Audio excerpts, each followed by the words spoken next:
성령 강림 주일입니다.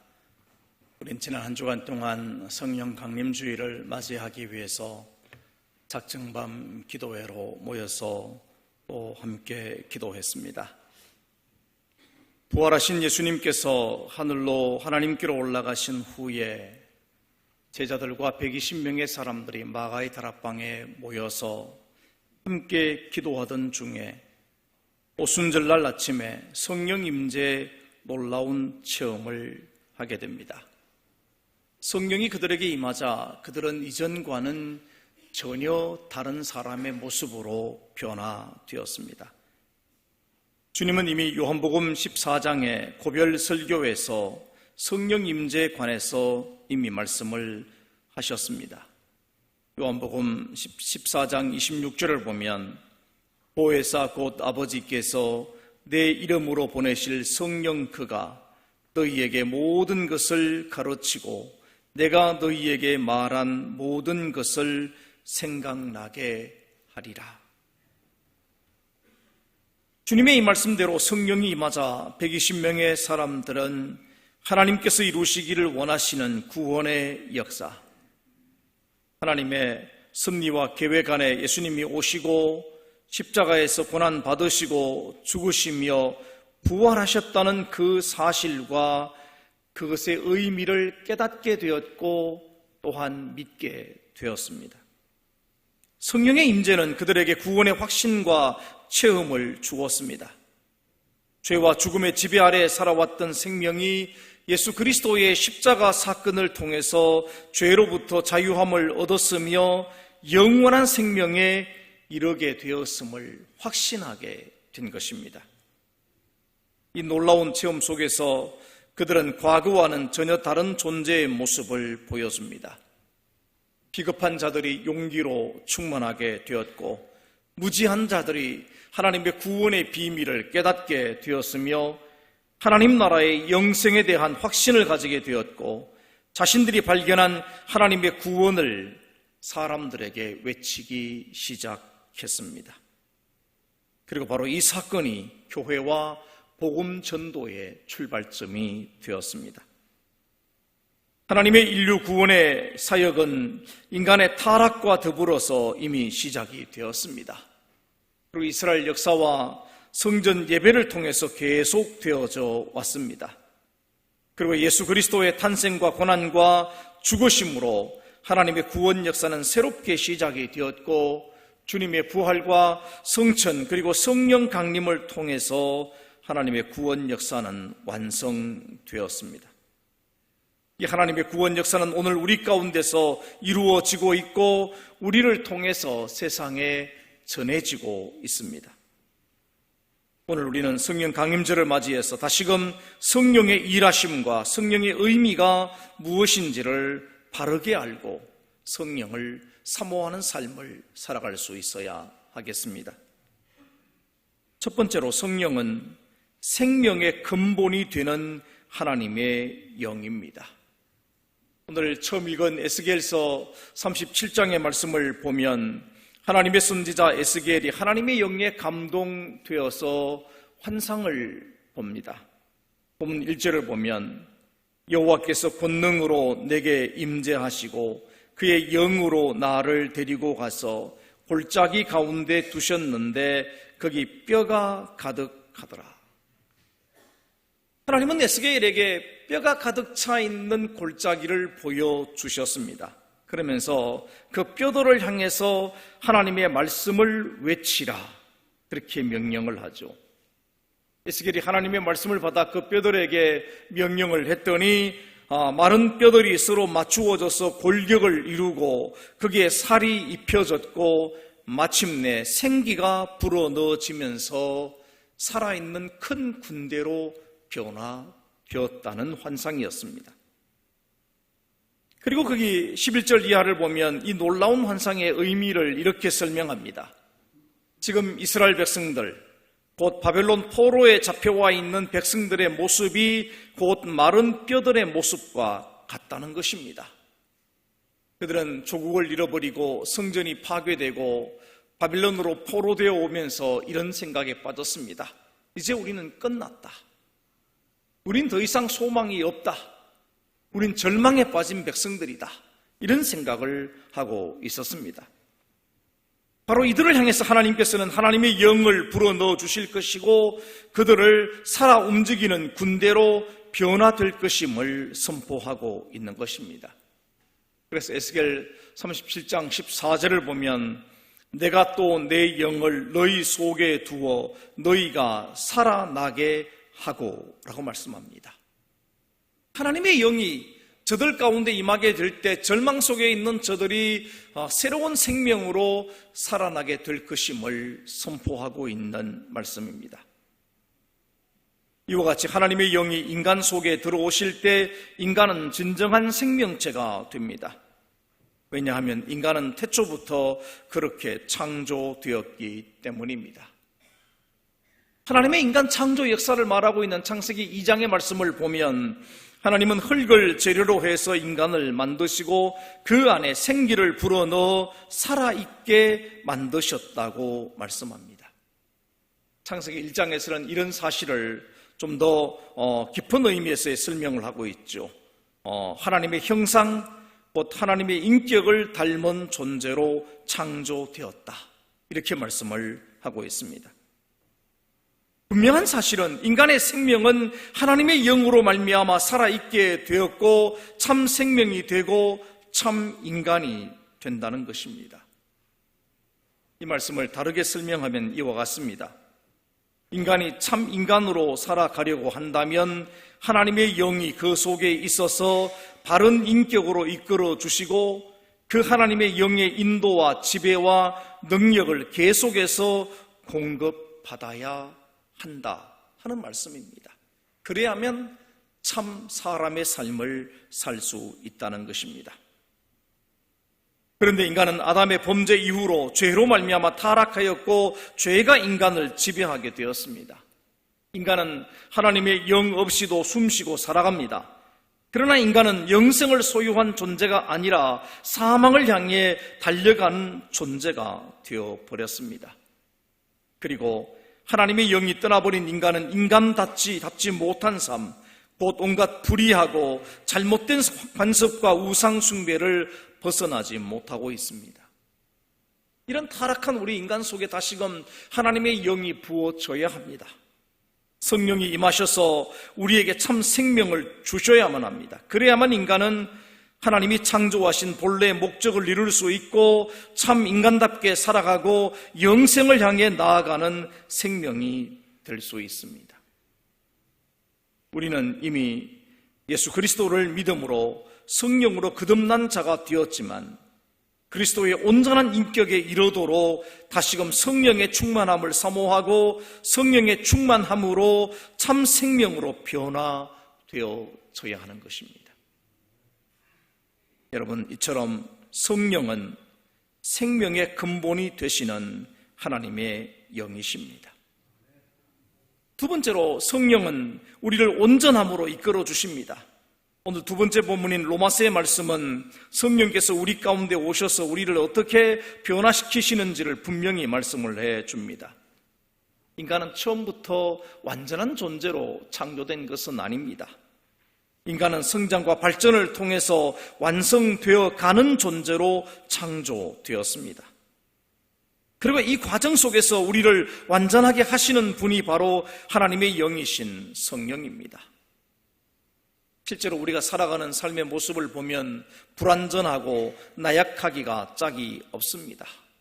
싸우고 빼앗고 또 죽이고 위선과 거짓으로 치장을 하고 세상을 살아갑니다. 여러분, 이것은 아담이 범죄함으로 시작된 것이라기보다는 이미 아담이 완전한 존재로 창조되지 않았음을 보여줍니다. 아담은 하나님과의 교제 속에서 성숙한 인격으로 성장하고 발전해야만 했습니다. 그러나 완전하지 못했던 아담은 사탄의 유혹에 빠져서 범죄함으로 타락하고 말았던 것입니다. 아담의 이 모습은 오늘 우리 모두의 모습이기도 합니다. 이 같은 모습은 예수 믿기 전의 모습이면서 동시에 예수 믿는 우리의 모습이기도 합니다.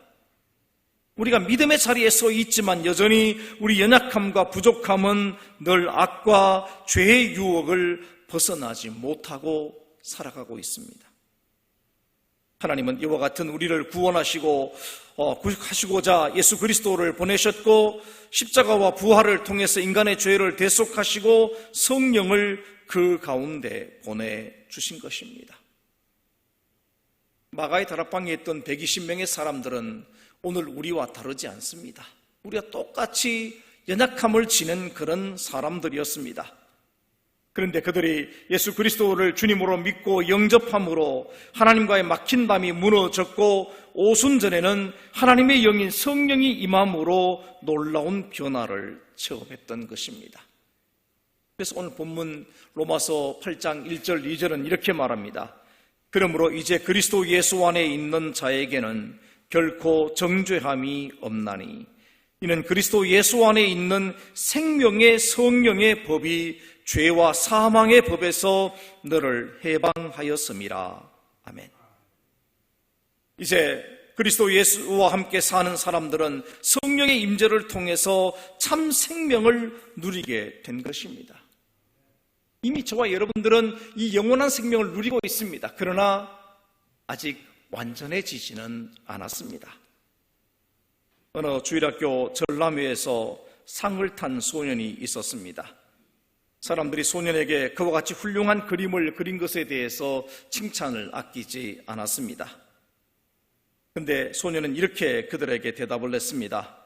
그것은 내가 가장 잘 그린 그림이 아닙니다. 이렇게 대답을 했어요. 사람들이 다시 묻습니다. 왜 너는 가장 잘 그린 그림을 내지 않았니? 라고 물었더니 이 소년은 다시 대답했습니다. 가장 잘 그린 그림은 아직 그려지지 않았거든요. 이 소년은 지금 예술가가 되어가고 있습니다. 지금도 좋은 그림을 그렸지만 앞으로도 더 나은 그림을 그릴 것이라고 하는 그 속에 분명한 소망이 담겨져 있습니다. 우리 믿음이 그러해야 됩니다. 이미 우리가 예수 안에서 변화되고 있지만 더 완전한 변화를 향해서 우리는 계속해서 나가야 합니다.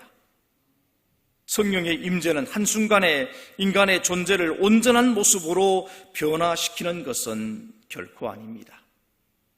성령이 우리 가운데 오셔서 우리를 강제하시지 않으십니다. 우리를 강제로 뭘 바꾸시지 않는다는 이야기입니다. 다만 우리를 성숙시켜 주십니다. 우리의 지각이 넓어지게 하시고 우리의 시야를 높여서 영의 세계를 보게 하시고 죄와 죽음으로 인해서 가려져 있던 하나님의 나라를 소망하도록 이끌어 주십니다. 우리로 하여금 변화된 새로운 삶을 갈망하도록 이끌어 주시는 분이 성령이십니다. 사도 바울은 육신을 따라 살아가는 사람과 하나님의 성령을 따라 살아가는 사람의 모습을 분명하게 대조해서 말씀을 합니다. 로마서 8장 5절과 6절을 보시면 이렇게 말씀하지요.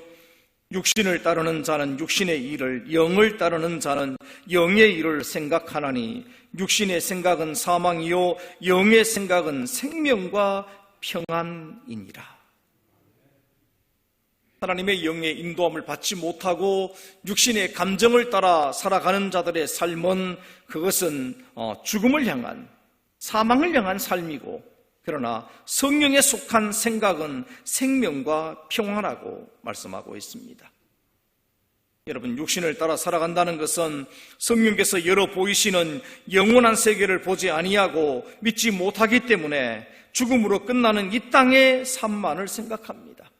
어떻게 하면 이 땅을 살아가는 동안에 평안히 살고 부를 즐기고 이 땅을 살아가는 동안에 어떻게 할 것인가에만 관심을 갖게 됩니다. 그런데 그 결과는 놀랍게도 죽음과 절망뿐이라는 말씀입니다. 그러나 성령을 따라 살아가는 사람들은 그가 깨우치시는 영원한 세계를 소망하며 살아가고 그 삶을 향해 성장하기 때문에 그 결과는 생명이며 평화라고 말씀하고 있습니다. 그렇다면 성령께서 우리를 어떻게 온전한 모습으로 변화시켜 가십니까? 로마서 8장 26절은 이렇게 말씀을 합니다. 이와 같이 성령도 우리의 연약함을 도우시나니 우리는 마땅히 기도할 바를 알지 못하나 오직 성령이 말할 수 없는 탄식으로 우리를 위하여 친히 간구하시느니라. 아멘. 우리를 위해서 기도해 주심으로 인해서 우리가 변화할 수 있다는 것입니다. 산상설교에서 예수님은 제자들에게 이렇게 말씀하셨어요. 그러므로 하늘에 계신 너희 아버지의 온전하심과 같이 너희도 온전하라. 사도 바울은 이렇게 말합니다. 우리가 다 하나님의 아들을 믿는 것과 아는 일에 하나가 되어 온전한 사람을 이루어 그리스도의 장성한 분량이 충만한 데까지 이르리니. 여러분, 이 말씀이 얼마나 어려운 말씀입니까? 아버지의 온전하심 같이 그리스도의 장성한 분량이 충만한 데까지. 너무나 멀리 있는 그런 목표처럼 보입니다. 우리가 어떻게 그 같은 자리에 이를 수 있겠습니까? 그러나 성령께서는 우리를 그곳으로 이끌어 주시기 위해서 말할 수 없는 탄식함으로 기도하시고 생명의 힘을 더하여 주시고 계신 것입니다. 성령께서 우리 가운데 오셔서 맺게 하는 열매가 있습니다. 갈라디아 5장 22절과 23절은 성령의 열매를 이렇게 설명을 합니다. 오직 성령의 열매는 사랑과 희락과 화평과 오래 참음과 자비와 양선과 충성과 온유와 절제니 이 같은 것을 금지할 법이 없느니라. 여러분, 이런 이 덕목들을 자세히 보시면 사실상 완성된 인간이 가질 수 있는 것이지 불완전한 모습 속에서는 갖기 어려운 그런 열매입니다. 지금 우리 모습 속에 이와 같은 열매를 다 맺고 있다면 그는 이미 완전한 인격체가 된 것입니다. 그런데 우리가 부족하지만 성령께서는 이와 같은 열매를 맺을 수 있도록 우리를 변화시키시고 이끌어 주신다는 것입니다. 솔직히 말하면 우리의 현실의 삶은 성령의 열매와는 반대편에 가깝습니다. 세상을 향한 주님의 말씀이 이렇습니다. 인간의 삶의 어떤 그런 부족함을 이렇게 설명을 하셨습니다.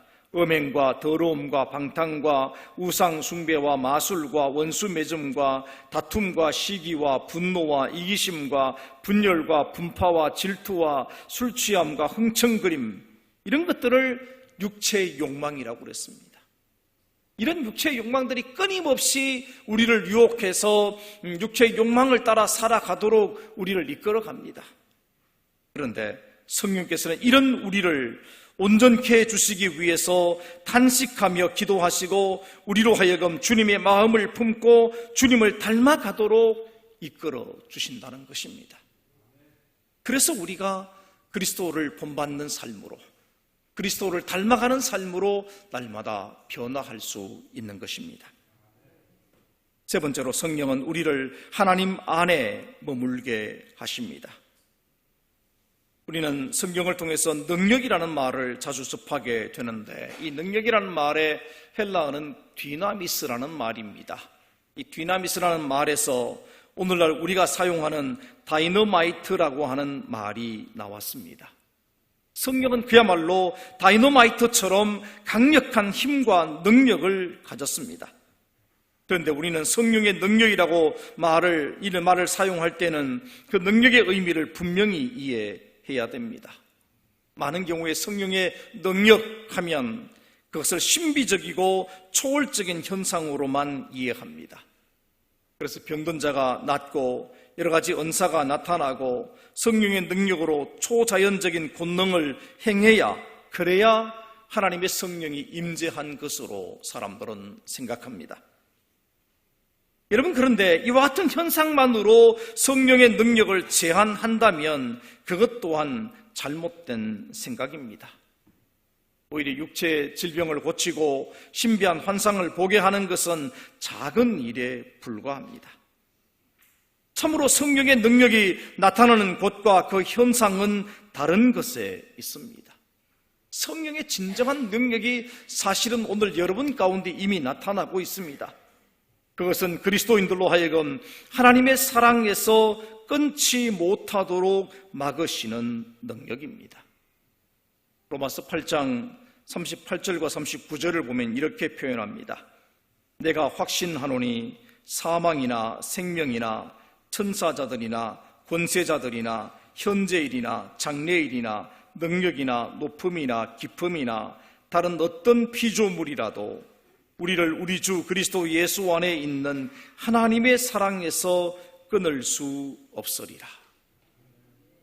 여러분, 하나님의 사랑에서 끊어지지 아니하고 하나님을 섬기고 끝까지 주님을 따르도록 하는 그 능력, 그것이 바로 성령의 능력이라는 것입니다.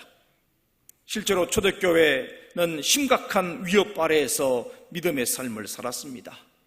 많은 그리스도인들이 순교를 당했고 계속되는 박해와 여러 가지 어려움 때문에 오지로 피신을 해야만 됐습니다.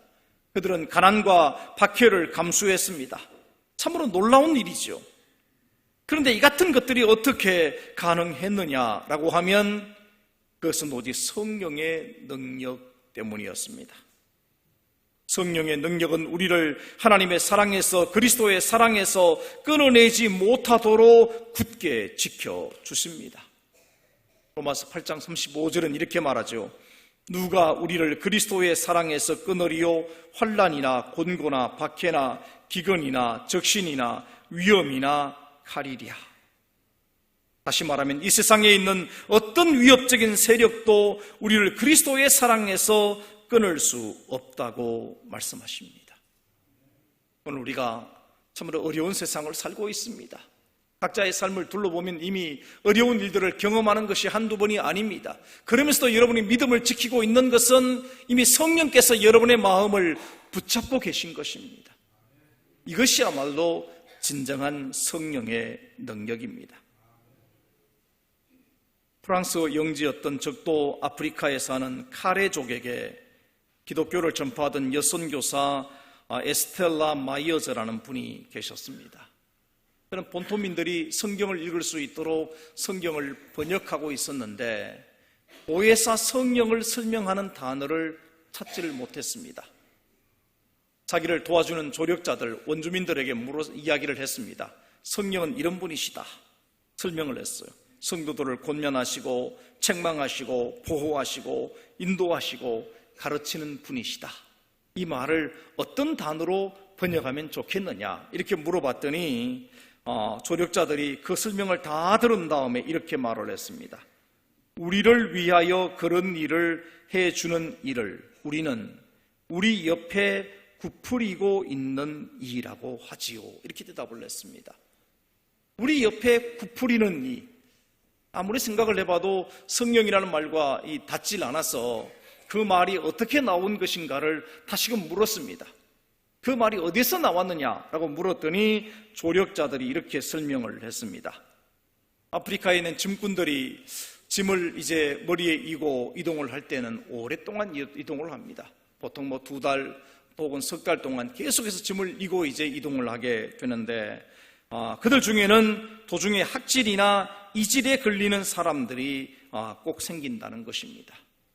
그들은 그 대열에서 낙오할 수밖에 없게 된다는 것이죠. 그런데 문제는 그 대열에서 낙오해서 있으면 짐승의 밥이 되기 쉽다는 것입니다. 그런데 그들 중에서 지나가는 사람들 중에서 그들을 발견하면 그 쓰러진 사람을 척은히 생각을 해서 그들을 일으켜 다음 동네까지 데리고 가는 사람들이 있다는 것입니다. 바로 그들을 가리켜서 우리 옆에 구부리시는 이라고 한다는 겁니다. 이 설명을 들은 다음에 이 선교사님은 보혜사를 우리 옆에 구부리시는 이라고 번역을 했습니다. 여러분, 성령 하나님이 어떤 분이십니까? 하늘 본향을 향해서 여행하고 있는 하나님의 자녀들이 이런저런 일로 인해서 넘어지면 그들을 일으켜주고 붙들어주고 보호해 주시는 분, 바로 그분이 성령이시기 때문입니다. 여러분, 성령께서는 인간의 생명을 온전하게 하시기 위해서 오늘도 역사하시고 계십니다. 오늘 우리 가운데 이미 오셔서 우리를 온전하게 만드시기 위해서 일하시고 계십니다. 하나님 아버지께서 창조하신 생명, 예수 그리스도께서 구원하신 그 생명을 성령께서 완성에 이르도록 이끌어주고 계신 것입니다. 그분이 주시는 생명의 힘은 크고 강해서 능히 이 땅의 모든 역경과 장애를 뚫고 나갈 수 있게 되는 것입니다. 오늘 우리 가운데 성령께서 오셔서 저와 여러분을 강하게 붙드시고 인도하고 계심을 믿으시기 바랍니다. 우리는 연약하지만 성령의 말할 수 없는 탄식으로 기도하시는 그 역사로 말미암아 믿음 안에서 참 승리를 이루게 될 줄로 아시기 바랍니다. 성령 강림절에 성령의 충만함이 우리 교회와 오늘 여러분 가운데 함께 하시기를 주님의 이름으로 축원합니다. 기도하겠습니다. 그러하신 아버지 하나님, 우리를 세상에서 불러 하나님의 거룩한 백성으로 삼아주신 것을 감사합니다. 우리 주님 예수 그리스도의 십자가의 보혈의 은총으로 우리의 죄를 씻어주시고 구원에 이르게 하신 것을 감사합니다. 또한 우리에게 성령을 보내어 주시어서 연약한 우리를 위해 탄식함으로 기도하시고 우리를 도와주심으로 말미암아 불완전한 우리를 하나님의 사랑에서 끊어지지 않게 하시고 그 영원한 나라를 향해 담대히 나아갈 수 있도록 인도해 주시는 것을 감사합니다. 성령 강림절 이 아침에 다시금 기도하고 원하온 것은 이와 같은 하나님의 성령의 능력이 주님의 몸된 교회와 성도들 가운데 충만하게 되기를 소원합니다. 주님, 우리 가운데 오셔서 우리를 일으켜 세워주시고 새 힘을 주시고 주님을 닮아서 날마다 온전해져 가는 삶을 살게 하여 주옵소서. 예수님의 이름으로 기도하옵나이다. 아멘.